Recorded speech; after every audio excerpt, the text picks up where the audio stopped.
Oh yeah. Look, if you are still chasing clients one conversation at a time, you're working way too hard. Fastest way to get clients right now is not more calls, more DMs, more content.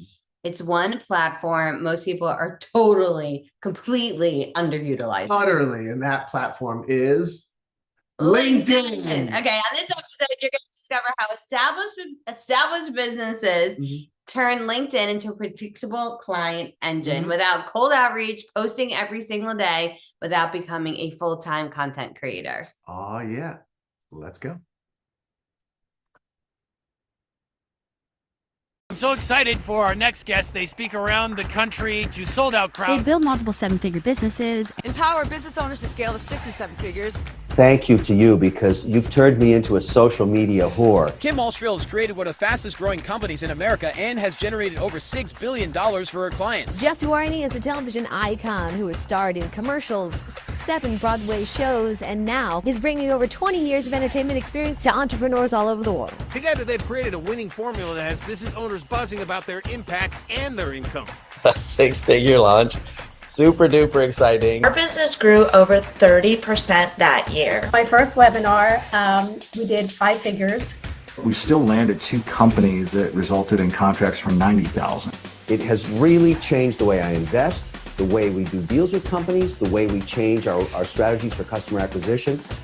I'm out there, and you know that, and you're part of that success. I can't say enough good things about this ROI-focused dynamic duo. Ladies and gentlemen, get on your feet. Welcome Jess Duarney and Kim Walshfield.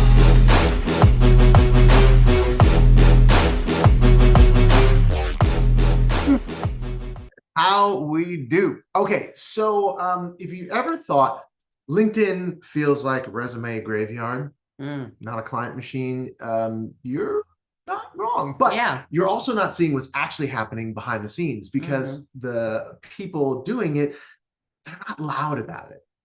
They're booked and they're booking. And there's actually some clients that we've gotten from LinkedIn. Yeah, and this is how I started. I had a first business I started in 2001. That makes me an OG doing this forever and ever. Yeah, 2001. And I sold that company at the end of 2017, my first company, and I was in a non-complete. And I generated over $1 billion online in that company, placing paid media. And so when I sold that company, I couldn't use that strategy anymore. I had to go to organic. And at the time, I had 1 million Facebook followers. I only had 1 million Facebook followers. I only had 12,000 LinkedIn connections, but the ROI I got from LinkedIn far surpassed any other social media network. In fact, the first time I ever got a client who reached out to me who said, "Hey, Kim, I saw your post on LinkedIn and I want to talk to you about doing marketing for our accounting firm." They found me on LinkedIn and reached out to work with me. And that's when it clicked. Like, that wasn't from a referral. That wasn't from word of mouth. It wasn't from some dancing on TikTok video I had that went viral. Which is, I mean, look, if you're into dancing on TikTok, there's nothing wrong. But that's not about growing your business. That's just about getting like fame for growing about the business that we're growing. Yeah, no, I mean, it's not strategic. No. And LinkedIn isn't about volume. It's about proximity to money. Yeah. And there's a mistake that most people make with LinkedIn. They treat it like it's regular old social media. Right. And they're thinking about like how many views they get or how many clicks or how many followers. Which are all vanity metrics and don't actually lead to the scaling of your business. And so when you're posting and hoping and waiting like you do with regular social media, it's just this rinse and repeat cycle that doesn't actually get you where you want to go. So you want to stop thinking of LinkedIn as a social media platform and start thinking of it as a deal-making platform. Like the fastest path to growing your business is never thinking about one client at a time, like going after one client.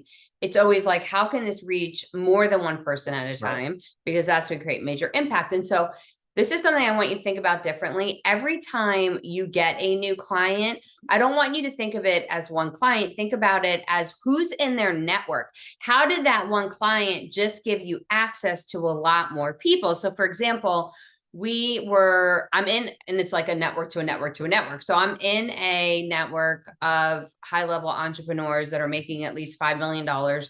And in that group, someone asked for podcast guests to talk about AI. So I reached out and I said, oh, we have a system built about getting speaking gigs and clients with AI. I'd love to talk to you. We were guests on the show, Joe Fairless, his show. And after, at the end of the episode, which happens to us often, so we go into each show strategically, he said, I want to talk to you guys about working on my marketing. Well, it turns out that Joe isn't just a real estate investor. He has a whole community of real estate investors under him. And it was like, okay, well, how could we then partner with you to partner with your people? I'm going to give you guys and this isn't a LinkedIn strategy. This is a partnership idea. We were giving him our fee to do the work he wanted to do. And for a lot of these projects, we'll take a fee up front and then a percentage of revenue. And we could tell he was like, I'm not sure about this fee. And a strategy it was repeated for me in the book, Never Split the Difference by Chris Voss, which is an oldie, but a goodie that I just listened to this weekend. He talked about when he was getting booked, he said, what do they have of value that can give me massive value, but won't cost them more money? And Chris was talking to the National Bar Association, and him reaching a bunch of attorneys is really good. They could put him on the cover of their magazine, which was huge value to him, but didn't cost him anything. So same thing with this client. We're like, what would bring you bring us massive value and not cost him anything? And what did they do for us for their event? Well, they brought us in. Yeah. And they said, okay, you can speak on our stage, you can have a booth. Yeah. And in addition to everything else that we're doing. Right. Right. So they gave us a sponsorship. Didn't cost them anything. Yes, exactly. But it brought us over 6 figures of revenue. Right. And it allowed us to put forth our value. Yeah. To uncover our value clearly. And I can't begin to tell you the ROI on that.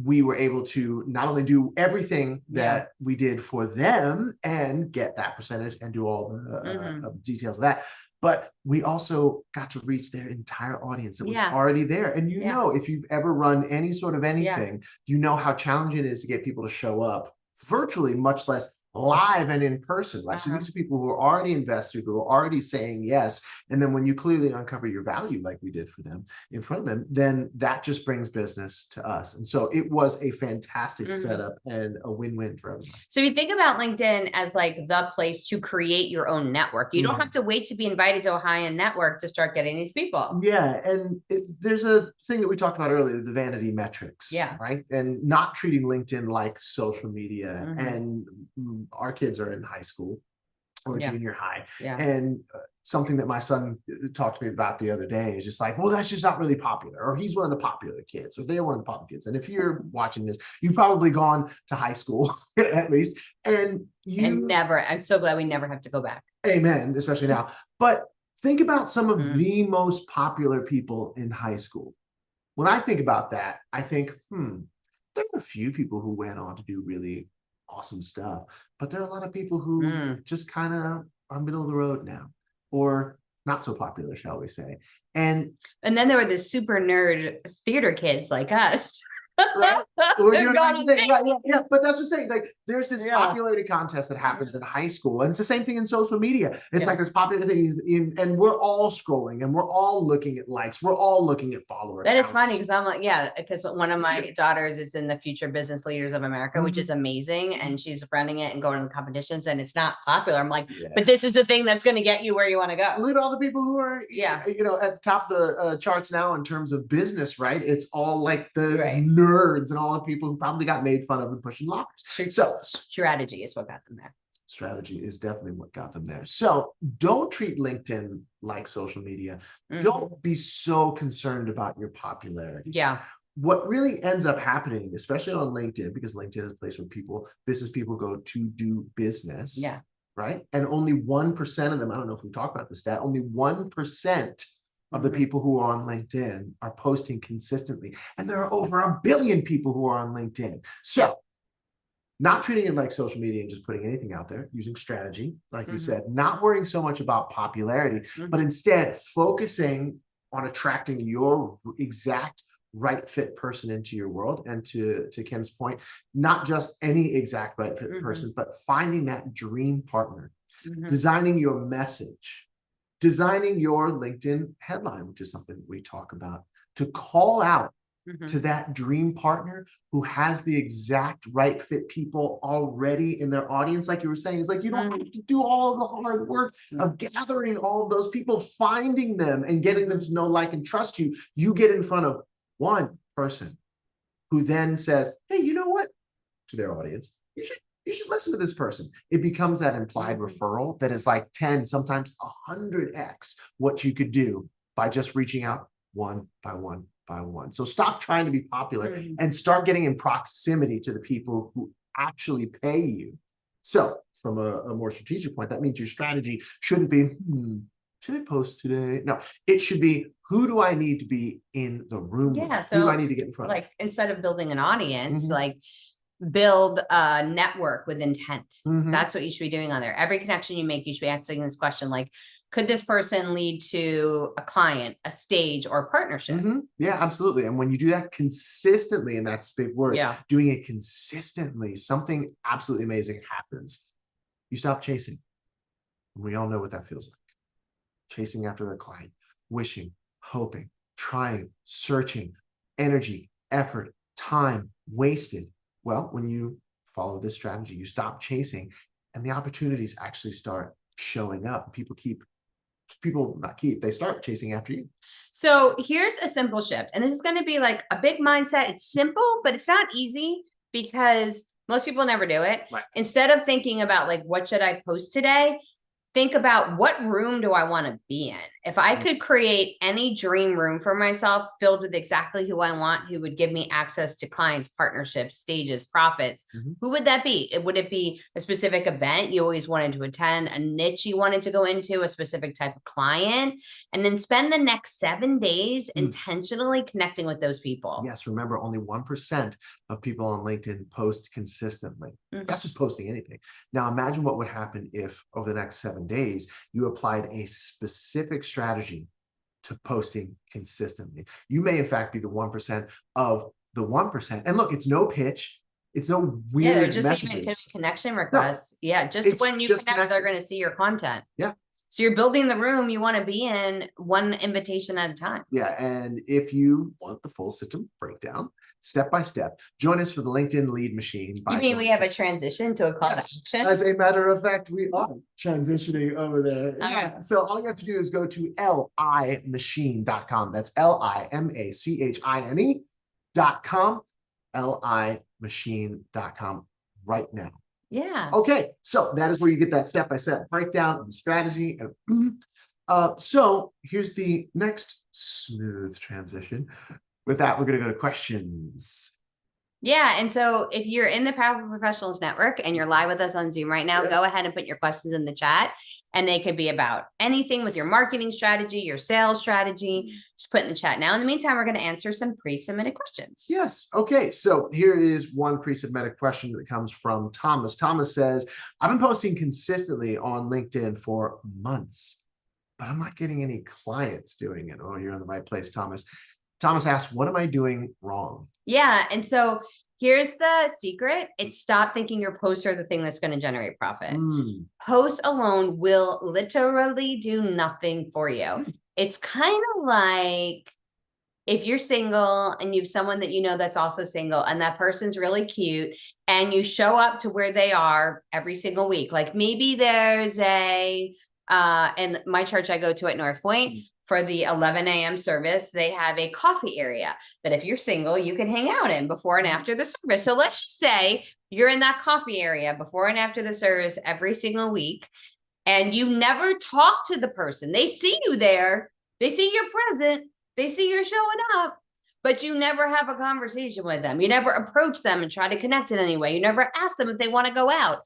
They're never going to go out with you because you didn't take the next step. So posting is amazing. If you're posting the right content, you want to make sure your content is not salesy. It's clearly speaking to the person that you want to serve. You're telling them what's in value for them, that it's giving high value content. And then you go next to the invitation. So on social media, you have your posts, but then you need to reach out to them, which is why the DM and the messaging on LinkedIn is so important. It should not be salesy. It needs to offer great value by giving them a free gift up front, and then takes them to book a call on the thank you page. That's how you turn just posting, which is a social media vanity metric, into actually generating profits. Yeah, devil dog dare you to go down to the grocery store and try and buy some food with your million Facebook Posts. followers. A million Yeah. posts. Like, yeah, it's Yeah, not no, gonna work. it's not I'm gonna like, no, it's a No. vanity metric. Thank you very much. We want real cash. And so that is how, by just creating a connection with your right fit person, and then reinforcing that with posts, as you were And I do saying. like the face thing. You did not know I was going with the church and the before and the single. You're like, Well, I was wondering, I was like, how's this gonna play out? And then I was laughing in the middle of it because a lot of people with their posting, right, will do the equivalent of like showing up to that church coffee thing that says like single and desperate. Right, and you're like, hey, you just see, man. They won't want to talk to you. No. So, the other question- I'm running a business already. How much time does this actually take to see results? So here's the thing. Automation is the key. Now, you can go in and you can manually connect with people. Yeah. And that's great. Mhm. But I don't know about you, but if you're running a business where you are really focused on delivering value, where you are in it to win it, as an internet meme said, ain't nobody got time for that, right? You cannot go person to person to person to person to person and connect. It is just too much of your time. And it takes you out of your zone of genius, which is whatever it is that you do really, really well. Yeah. Right. So one of the keys to really scaling up and ramping up your ability to do exactly what we just talked about, which is connect with that person in a way that's not spammy or AI body, is to automate.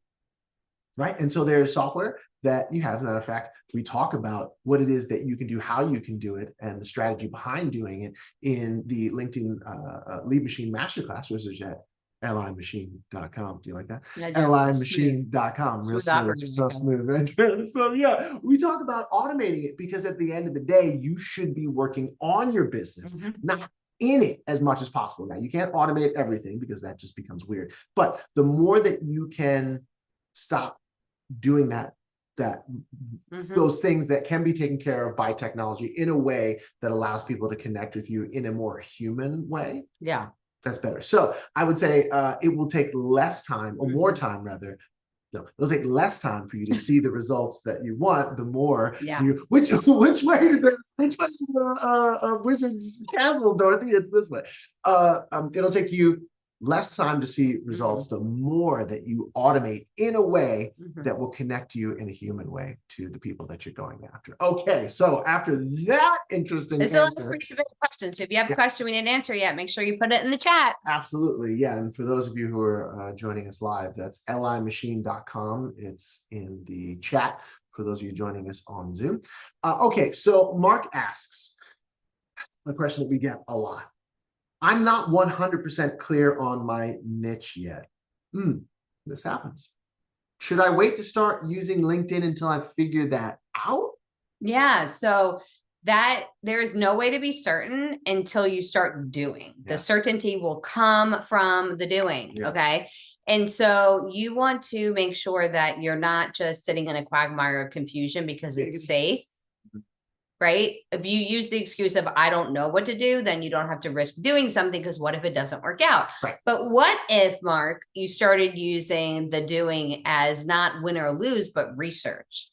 What if you started trying one of the niches you're thinking about and just started trying to connect with them? Just posting and offering a free gift of value to that market. And then you started taking the results of that as data points that you could use to either keep going or adjust who you're going after. We have adjusted. We've only worked together while we've both been in our industries since 2001. Right. We have only worked together for 5 years, but in that 5 years, we've had a lot of niche changes, right? Yeah, well, I'd say It's refinement. iteration. Yeah, I it's think we're refine, all refine, the same sort of like niche zone, but it's iterations. And the story that I love to think about. Every single time I'm like, oh, I don't know if this is going to work. And Yeah.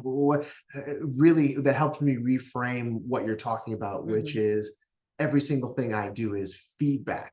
If Yeah. it doesn't work, it's not failure, Mm-hmm. it's feedback.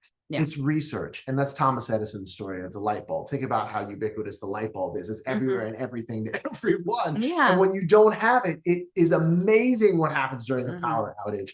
And so a reporter came up to Thomas Edison after he had essentially created that final version of the light bulb. And Thomas Edison talked about how it was close to about 10,000 different iterations, 10,000 different tries that he went through. And the reporter was like, how did you withstand failing 10,000 times or 9,999 times? And being the genius that he was, Thomas said, oh, I don't see it as failing Yeah. 10,000 times. I see as finding 10,000 ways not to create the light bulb. He was researching, he was getting feedback.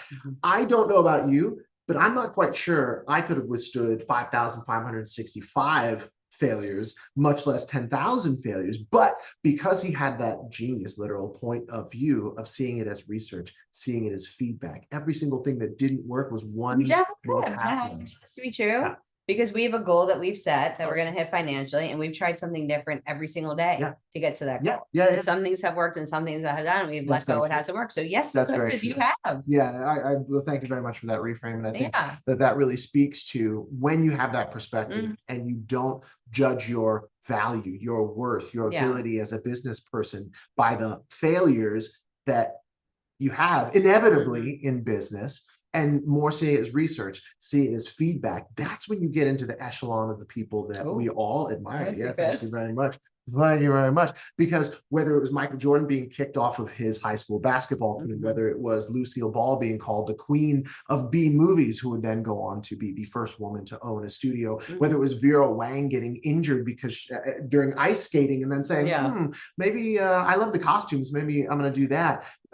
Oprah, Jerry Seinfeld, everybody and anybody who has had the kind of success that we all desire and admire has gone through massive amounts of failure, but recognized it as feedback along the way, as research along the way. And that's part of what got them there. And that's part of what's going to get you to where it is that you want to go further, faster. Yeah, so good. Okay.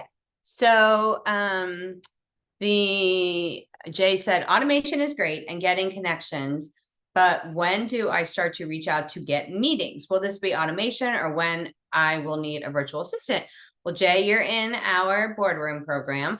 So you have your opportunity engine, and the automation will come from, and I think you're getting, this is what you mean, will come from giving a free gift out. And then on the thank you page, they book that call with you. Mhm. So that's how you get meetings with people. If you're talking about how do you get into meetings to have a conversation with somebody, then what I've done in the past is I've done research on LinkedIn for meeting planners, event planners, HR managers, event organizers, corporate planners, depends on what group you want to go after. And I know you're going for federal employee groups, but you're going to look for those groups specifically, look for the title that they have, and then run a connection campaign. And then I reach out to them and I just send them an automated message that says, do you saw that you lead such and such group? Do you ever bring in outside speakers? Mhm.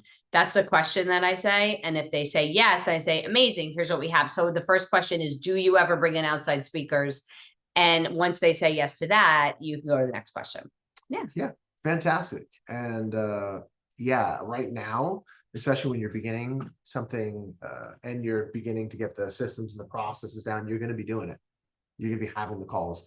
And eventually, yes, you will need an assistant, or maybe you'll need to hire someone to come on with sales, or you need someone to Mhm. be a setter or something when it comes. But doing it yourself first, getting the systems, getting the processes Yeah. down, understanding the flow of it. And just like you've done with your regular business, Jay, right? Mhm. Like it is this machine that is working for you now. We're just adding another component to the engine.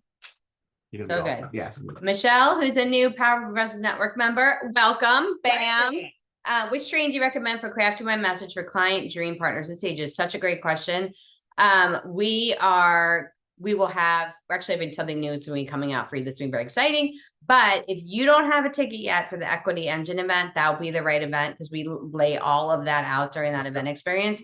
And I'll make sure that you get a link to the discounted ticket that members get. So congratulations on that. I would definitely attend. The next one is April 21 to 23. That's with that. I don't think we have any other questions inside the chat. All right, everyone. Well, we're going to see you next week. We're going to dive into the exact wording to use on your LinkedIn post. My LinkedIn posts regularly get over 20,000 views each. I get hundreds of new followers every single week. And more importantly, clients from the content. So we're going to break down next week on exactly what you need to do